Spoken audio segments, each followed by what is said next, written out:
Hello guys, welcome back to our YouTube channel Bharatiya Rozgar. This is Meenakshi Bhagat.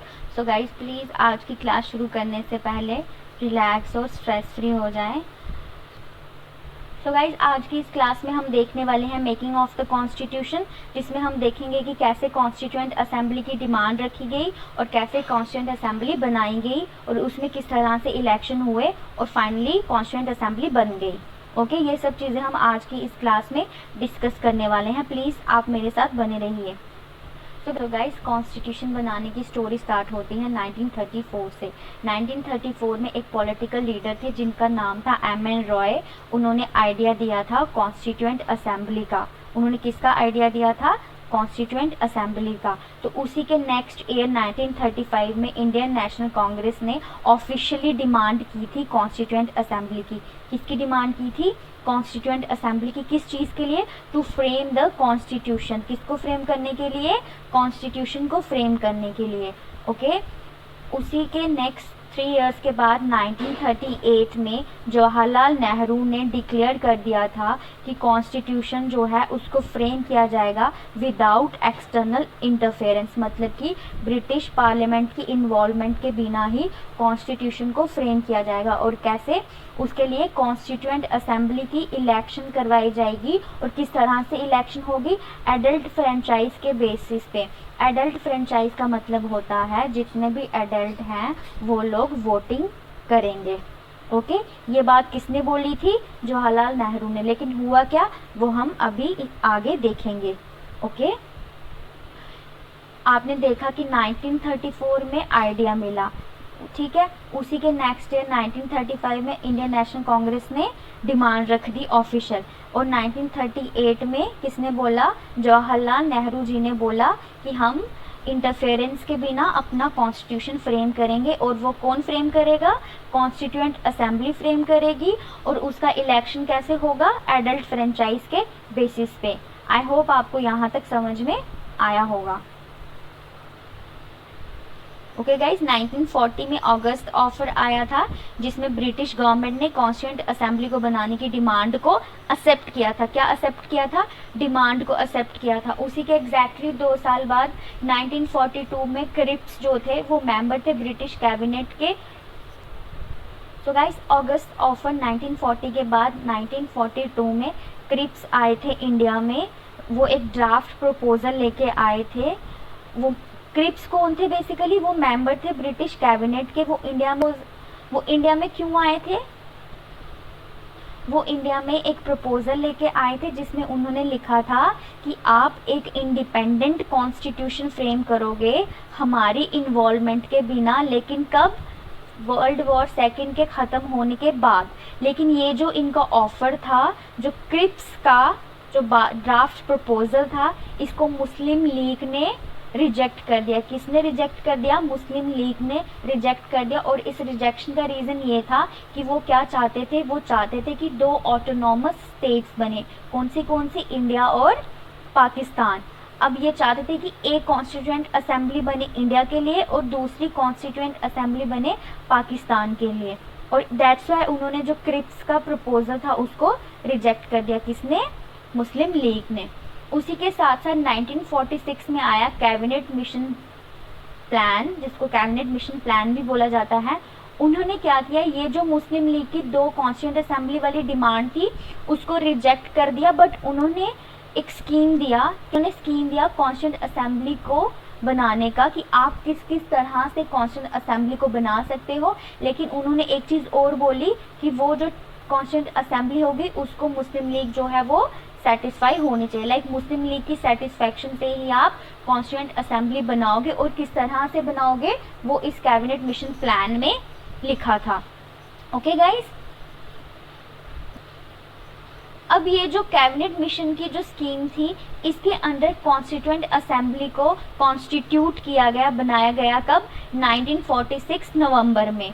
Okay, ये date याद रखना, it's very important. और ऊपर की जितनी भी मैंने आपको क्रोनोलॉजी बताई है ना, 1934, then 5, then 38, then 1940, then 1942, then 1946, इसमें क्या क्या हुआ है ना, ये सब चीज़ें आपको पता होनी चाहिए। M N. Roy resolution, then Indian National Congress ने डिमांड रखी, देन जवाहरलाल नेहरू ने रखी डिमांड, देन उसके बाद August offer, Cripps mission and lastly cabinet mission plan. Guys cabinet mission जो था उसमें 3 मेंबर्स थे। उसमें कितने मेंबर्स थे? 3 मेंबर्स थे। और ये क्वेश्चन यूपीएससी बहुत बीएसएल के एग्जाम्स में पूछ चुका है कि कैबिनेट मिशन जो था उसमें कितने मेंबर्स थे और उनके नाम। उसमें कौन कौन था? एवी अलेक्जेंडर थे, पैंथिक थे और क्रिप्स थे। अभी मोस्टली हम लोग क्रिप्स को रॉन्ग कर देते हैं क्योंकि हमें लगता है क्रिप्स जो थे वो सिर्फ 1942 के क्रिप्स मिशन के मेंबर थे, बट लेकिन नहीं, वो कैबिनेट मिशन के भी मेंबर थे। ओके, और इस स्कीम के अब हम सारे फीचर्स देखेंगे। पहला फीचर ये था कि जो कॉन्स्टिट्यूएंट असेंबली होगी उसकी टोटल स्ट्रेंथ जो होगी वो 389। कितनी स्ट्रेंथ का बोला था?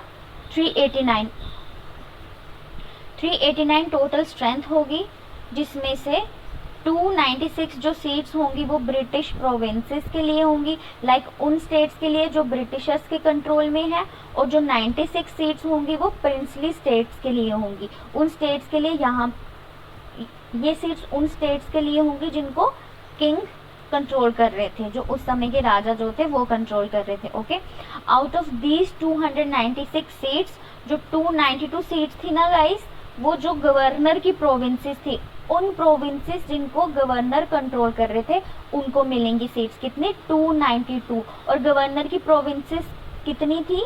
लाइक वो प्रोविंसेस जहाँ पे गवर्नर कंट्रोल कर रहे थे वो टोटल 11 थी, और उनको कितनी सीट्स मिली? 292। और 4 सीट्स किनको मिली? जहाँ पे चीफ कमिश्नर कंट्रोल कर रहे थे। ओके, आपको ये समझ में आया? हमने ये बोला कि जो 389 सीट्स हैं उसमें से 296 जो हैं वो ब्रिटिश प्रोविंसेस को होंगी और 93 जो होंगी वो प्रिंसली स्टेट्स को होंगी। इन 296 में से 292 जो हैं वो गवर्नर वाली प्रोविंसेस को होंगी, और जो बाकी 4 हैं वो किसको होंगी? चीफ कमिश्नर वाली प्रोविंसेस को होंगी। ओके, यहाँ तक समझ में आया? Very good guys. उसके बाद जो नेक्स्ट फीचर था वो ये था कि जो सीट्स ब्रिटिश प्रोविंसेस को अलॉट होंगी वो डिवाइड होंगी 3 प्रिंसिपल कम्युनिटीज़ में। किस किस में? मुस्लिम, सिख और जनरल। जनरल में मुस्लिम और सिख को छोड़ के बाकी सब किस में आएंगे? जनरल में आएंगे। और ये जो एलोकेशन होगा सीट्स का वो किसके बेसिस पे होगा? पॉपुलेशन, लाइक, और ये जो सीट्स एलोकेट की जाएंगी वो उनकी पॉपुलेशन के प्रोपोर्शन के हिसाब से की जाएंगी। ओके,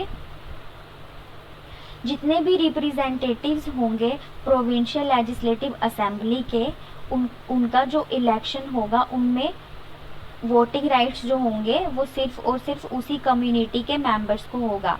ठीक है, आप ये बोल सकते हो कि उन्होंने उस दौरान तक भी सेपरेट इलेक्टोरेट जो था वो रखा था। ओके, और जो वोटिंग होगी वो किस तरह से होगी? प्रोपोर्शनल रिप्रेजेंटेशन के हिसाब से, जिसको क्या बोला जाता है? Single transferable vote. लाइक हमारी फर्स्ट प्रायोरिटी ए है, अगर ए नहीं बनता है तो सेकंड बी, अगर बी नहीं बनता है तो सी। इस तरह से वोटिंग होती है। उसी के बाद जो प्रिंसली स्टेट के रिप्रेजेंटेटिव्स थे उनको नॉमिनेट किया था किसने? जो उन स्टेट्स के, लाइक उन प्रिंसली स्टेट्स के जो हेड्स थे उन्होंने नॉमिनेट किया था प्रिंसली स्टेट्स के रिप्रेजेंटेटिव्स को। अरे प्रिंसली स्टेट्स के रिप्रेजेंटेटिव्स थे उनको नॉमिनेट किया था प्रिंसली स्टेट्स के हेड ने। ओके, यहाँ पे आपको एक चीज़ ध्यान रखनी है, वो ये है, एक नोट में जो लिखा है कि जो कॉन्स्टिट्यूएंट असेंबली थी वो ना ही फुली इलेक्टेड थी ना ही वो फुली नॉमिनेटेड थी। इसको हम बोलते हैं पार्टली इलेक्टेड थी और पार्टली नॉमिनेटेड थी। वो कैसे? नॉमिनेशंस जो थे वो प्रिंसली स्टेट्स में हुए थे और इलेक्शंस जो थी वो ब्रिटिश प्रोविंसेस में हुई थी। लेकिन एक और चीज़ है इसमें कि इलेक्शंस जो थी वो डायरेक्ट नहीं हुई थी। वो जैसे कि जवाहरलाल नेहरू चाहते थे वैसे नहीं हुए थे। वो क्या बोलते थे? वो कहते थे कि हम एडल्ट फ्रेंचाइज के बेसिस पे करेंगे, लाइक सबको वोटिंग राइट मिलेगा, लेकिन इलेक्शंस वैसे नहीं हुए थे। इलेक्शंस कैसे हुए थे? सिंगल ट्रांसफरेबल वोट के हिसाब से हुए थे। लाइक जो मेंबर्स थे प्रोविंशियल लेजिस्लेटिव असेंबली के, उन्होंने ही खुद में से इनडायरेक्टली मेंबर्स को इलेक्ट किया था। और ये जो प्रोविंशियल लेजिस्लेटिव असेंबली के मेंबर्स थे उनको भी उनका वोटिंग जो था वो भी लिमिटेड फ्रेंचाइज के बेसिस पे हुआ था। लाइक सबको वोटिंग राइट्स नहीं थे उस दौरान। ओके। तो हम ये कह सकते हैं कि जो कॉन्स्टिट्यूएंट असेंबली थी, it was not directly elected by the people of India. So guys, at the end हम ये बोल सकते हैं कि जो कॉन्स्टिट्यूएंट असेंबली थी, it was not directly elected by the people of India, but it was comprised of representation of all sections. मतलब कि ऑल सेक्शन का उसमें रिप्रेजेंटेशन था। किस तरह से? क्योंकि उसमें कुछ मेंबर्स हिंदू थे, कुछ मुस्लिम थे, कुछ सिख थे, कुछ पारसी थे, कुछ एंग्लो इंडियन थे, SC ST वुमेन का भी रिप्रेजेंटेशन था और इंडियन क्रिश्चियंस का भी उसमें रिप्रेजेंटेशन था। ओके गाइज, यहाँ तक समझ में आया? आज के इस क्लास में हमने ये देखा कि किस तरह से कॉन्स्टिट्यूएंट असेंबली की डिमांड रखी गई, ठीक है, और कैसे कॉन्स्टिट्यूएंट असेंबली को बनाया गया। उसमें हमने देखा कि 1934 में MN रॉय ने आइडिया दिया था और 35 में इंडियन नेशनल कांग्रेस ने डिमांड रखी थी और 38 में नेहरू जी ने बोला था कि हम अपना कॉन्स्टिट्यूशन खुद फ्रेम करेंगे। किसकी हेल्प से? कॉन्स्टिट्यूएंट असेंबली की हेल्प से। और ये जो कॉन्स्टिट्यूएंट असेंबली बनाई जाएगी, ये इलेक्शन से बनाई जाएगी और इलेक्शन में जो वोटिंग होगा वो एडल्ट फ्रेंचाइज के बेसिस पे होगा। इसी डिमांड को 1940 में अगस्त ऑफर आया, उसमें इस डिमांड को एक्सेप्ट किया। ओके, इसी के साथ उन्होंने बोला कि 1942 में क्रिप्स मिशन आया, जिसमें उन्होंने क्या प्रपोजल रखा कि वर्ल्ड वॉर सेकेंड के बाद आपको जो है आप कॉन्स्टिट्यूएंट असेंबली बना सकते हो, लेकिन इसको मुस्लिम लीग ने रिजेक्ट कर दिया क्योंकि वो 2 कॉन्स्टिट्यूएंट असेंबली चाहते थे। ओके, उसी के साथ साथ 1946 में जो कैबिनेट मिशन आया था, उन्होंने ये जो 2 कॉन्स्टिट्यूएंट असेंबली की डिमांड थी, इसको रिजेक्ट किया था। ये चीज़ याद रखना, ये बहुत बार क्वेश्चंस में फ्रेम होके आता है कि 1946 में 2 कॉन्स्टिट्यूएंट असेंबली की डिमांड को एक्सेप्ट किया था। नहीं, इन्होंने क्या किया था? रिजेक्ट किया था। ओके, उसके साथ साथ हमने क्या देखा कि किस तरह से इलेक्शंस हुई, कितने उसमें मेंबर्स थे, ठीक है, उसमें कितने मेंबर्स थे? 389। उसके बाद हमने देखा कि जो कॉन्स्टिट्यूएंट असेंबली की इलेक्शन जो थी वो ब्रिटिश प्रोविंसेस में हुई थी, जो कि इनडायरेक्ट इलेक्शन हुई थी, बट जो प्रिंसली स्टेट्स थी उनमें नॉमिनेशन हुआ था। उनमें क्या हुआ था? नॉमिनेशन हुआ था। और ये जो इनडायरेक्ट इलेक्शन जो था वो सिंगल ट्रांसफरेबल वोट के हिसाब से हुआ था। वो कैसे होता है? जैसे A, B, C वो इलेक्शन में पार्टिसिपेट कर रहे हैं, तो हमारी फर्स्ट प्रेफरेंस जो है वो A को है, लेकिन A को मेजॉरिटी ऑफ वोट्स नहीं मिले हैं, इसलिए A जो है वो इलेक्शन में नहीं जीतेगा। फिर हम B, जो हमारी सेकंड प्रेफरेंस होगी, उसको देखा जाएगा। अगर उसको मेजॉरिटी ऑफ वोट मिलेंगे तो वो इलेक्शन जो है वो जीत जाएगा। और इस तरह की इलेक्शन किसके किसके केस में होती है? राज्यसभा के मेंबर्स के केसेस में होती है और प्रेसिडेंट के केस में। ये सब हम आगे आने वाली क्लासेस में देखेंगे। गाइज, आज के क्लास में इतना ही। Thank you so much for watching my videos. इसी तरह से प्लीज़ अपना प्यार बनाए रखें और आगे आने वाले लेक्चर्स को भी देखें।